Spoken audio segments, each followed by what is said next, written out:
ಕೇಂದ್ರದ ಹೊಸ ಕಾನೂನುಗಳಿಗೆ ತಿದ್ದುಪಡಿ ವಿಚಾರಕ್ಕೆ ಸಂಬಂಧಪಟ್ಟಂತೆ ಕ್ಯಾಬಿನೆಟ್ನಲ್ಲಿ ಹೊಸ ಕಾನೂನಿನ ಬಗ್ಗೆ ಹೊಸ ಕಾನೂನು ನೀತಿ ಚರ್ಚೆ ಆಗುತ್ತೆ. ಹಳ್ಳಿಕಟ್ಟೆ ಅನ್ನೋ ರೀತಿ ಕಾನೂನು ವ್ಯವಸ್ಥೆ ಆಗಬೇಕು ಅಂತ ಬೆಂಗಳೂರಿನಲ್ಲಿ ಗೃಹ ಸಚಿವ ಡಾಕ್ಟರ್ ಜಿ ಪರಮೇಶ್ವರ್ ಹೇಳಿಕೆಯನ್ನ ಕೊಟ್ಟಿದ್ದಾರೆ. ಜಿಲ್ಲಾ ತಾಲೂಕು ಜಡ್ಜ್ಗಳಿಂದ ನ್ಯಾಯ ಕೊಡಿಸೋದಾಗಬೇಕು ಅಂತ ಇದೇ ಸಂದರ್ಭದಲ್ಲಿ ಗೃಹ ಸಚಿವರು ಹೇಳಿಕೆಯನ್ನ ಕೊಟ್ಟಿದ್ದಾರೆ. ಕ್ಯಾಬಿನೆಟ್ನಲ್ಲಿ ಹೊಸ ಕಾನೂನು ನೀತಿ ಬಗ್ಗೆ ಚರ್ಚೆ ಆಗುತ್ತೆ ಅಂತ ಹೇಳಿದ್ರು. ಕ್ಯಾಬಿನೆಟ್ನಲ್ಲಿ ಕಾನೂನು ವಿಚಾರದಲ್ಲಿ ಹೊಸ ಕಾನೂನು ನೀತಿಯನ್ನು ತರಬೇಕು ಅಂತೇಳಿ ನಮ್ಮ ಕಾನೂನು ಮಂತ್ರಿಗಳು ಪ್ರಸ್ತಾವನೆಯನ್ನು ತಂದಿದ್ದಾರೆ. ಅದರ ಬಗ್ಗೆ ಚರ್ಚೆ ಆಗ್ತದೆ. ಹೊಸ ಕಾನೂನುಗಳ ಬಗ್ಗೆ ಏನು ಚರ್ಚೆ ಆಗೋದಿಲ್ಲ. ತಿದ್ದುಪಡಿ ಮಾಡಬೇಕು ಅನ್ನುವಂತಹದ್ದು ಬದಲಾವಣೆ ಮಾಡಿ ಏನಾದರೂ ಇದ್ದರೆ ನಾವು ಕೇಂದ್ರ ಸರ್ಕಾರಕ್ಕೆ ಬರೀತೇವೆ. ಅದೆಲ್ಲ ಕ್ಯಾಬಿನೆಟ್ ಆದಮೇಲೆ ಮಾಡ್ತೀವಿ.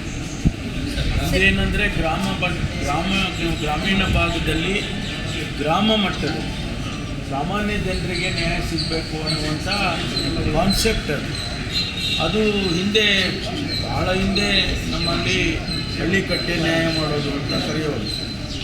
ಅದಕ್ಕೆ ಒಂದು ರೀತಿಯಲ್ಲಿ ಅದನ್ನು ಉತ್ತಮಪಡಿಸಿ ಸಾಮಾನ್ಯ ಜನರಿಗೆ ಕಾನೂನು ವ್ಯವಸ್ಥೆ ಆಗಬೇಕು, ಕಾನೂನು ಅಲ್ಲೇ ಅವರಿಗೆ ನ್ಯಾಯ ಸಿಗಬೇಕು.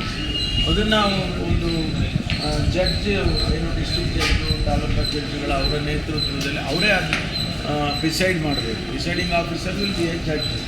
ಅದು ಆ ನ್ಯಾಯ ಅಲ್ಲೇ ಸಿಗಬೇಕು ಅನ್ನೋ ರೀತಿಯಲ್ಲಿ ಒಂದು ಕಾನ್ಸೆಪ್ಟನ್ನು ಇಟ್ಕೊಂಡು. ಜಿ ಕನ್ನಡ ನ್ಯೂಸ್ ಈಗ ನಿಮ್ಮ ಮನೆಯಲ್ಲೇ ನೋಡಿ.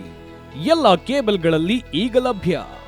ಸನ್ Direct 292, Jio TV 1334, U digital 162, city cable 51, GTPL 17, Abhishek cables 821, Rockline telecommunication 51, Shri Basaveshwara number 60, Vinayaka digital number 53, in digital number 896ರಲ್ಲಿ. ನಿಮ್ಮಿಸ್ತದ ಜಿ ಕನ್ನಡ ನ್ಯೂಸ್ ನೋಡಿ ಆನಂದಿಸಿ.